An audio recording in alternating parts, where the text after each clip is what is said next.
ಪ್ರಕಟಣೆವರೆಗೂ ಎಲ್ಲ ಪರಿಶುದ್ಧ ಗ್ರಂಥದಲ್ಲಿ ಬರೆದಿರುವಂತ ಪ್ರತಿಯೊಂದು ಸತ್ಯ ವಚನಗಳು ವಾಗ್ದಾನಗಳು ಖಂಡಿತ 100ಕ್ಕೆ 100ರಷ್ಟು ಅದು ನೆರವೇರುತ್ತದೆ. Hallelujah, hallelujah. 7,000 ವಾಗ್ದಾನಗಳು ಏನೆಲ್ಲ ಮಾಡಿದ್ದಾರೆ, ಆ ವಾಗ್ದಾನಗಳು ಕ್ರಿಸ್ತನಲ್ಲಿ ಅದು ಹೌದು, ಅದು ಆಮೆನ್. ಹಲ್ಲೆಲೂಯಾ. ನಾವು ವಾಗ್ದಾನಗಳನ್ನು ಹಿಡ್ಕೊಳ್ಳೋರಲ್ಲ, ಕ್ರಿಸ್ತನನ್ನು ಹಿಡ್ಕೊಳ್ಳುವಂತವ್ರು. ಹಲ್ಲೆಲೂಯಾ. ಲೋಕದಲ್ಲಿ ಇರುವವನಿಗಿಂತ ನನ್ನಲ್ಲಿ ಇರುವಾತನು ಹೆಚ್ಚಿನವನು. Hallelujah, amen. ಹಲ್ಲೆಲೂಯಾ.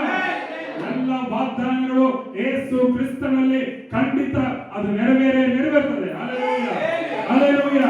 ಯಾರೆಲ್ಲ ಕ್ರಿಸ್ತನಲ್ಲಿ ನಂಬಿಕೆ ಇಟ್ಟಿದ್ದಾರೋ ಆ ನಂಬಿಕೆ ಅವರ ಜೀವಿತದಲ್ಲಿ ಎಲ್ಲಾ ಕಾರ್ಯಗಳನ್ನ ಅನುಕೂಲ ಮಾಡುವಂತದ್ದಾಗಿದೆ. ಹಲ್ಲೆಲೂಯಾ. ಯಾಕಂದ್ರೆ ಆದಿಕಾಂಡದಿಂದ ನೋಡೋದಾದ್ರೆ ಮೊದಲನೇದಾಗಿ ನೋವನು ಆ ಹಡಗಿನಿಂದ ಆಚೆ ತಂದ್ರು. ನೋವನ ಏನ್ ಮಾಡಿದ್ರು? ನೋವನ ಹಡಗಿನಲ್ಲಿ 8 ಜನ, ಅವರೆಲ್ಲ ಒಂದು ಲೋಕದ ಕಾರ್ಯಗಳಿಂದ ಲೋಕದ ಜನರೆಲ್ಲ ಮನಸ್ಸಿನ ಮೇಲೆ ನೋವನನ್ನ ಹಡಗಿನಿಂದ ಸಪರೇಟ್ ಆಗಿ ಕರ್ಕೊಂಡ್ಬಂದ್ರು. ಅದೇ ರೀತಿಯಾಗಿ ಅಬ್ರಹಾಮನನ್ನ ತನ್ನ ಸ್ವಂತ ಜನಾಂಗದಿಂದ ತಂದೆ ಮನೆಯನ್ನು ಬಿಟ್ಟು ವಿಶ್ವಾಸಿನ ತಂದೆಯಾಗಿ ಮಾರ್ಪಡಿಸಲಿಕ್ಕೆ ಅಬ್ರಹಾಮನನ್ನ ಬೇರ್ಪಡಿಸಿ ಬೇರೊಂದು ಸ್ಥಳದಲ್ಲಿಟ್ಟು ಆತನನ್ನು ಲೋಕಕ್ಕೆ ಜನಾಂಗಗಳಿಗೆ ತಂದೆಯನ್ನಾಗಿ ನೇಮಿಸಿದರು. Hallelujah, hallelujah.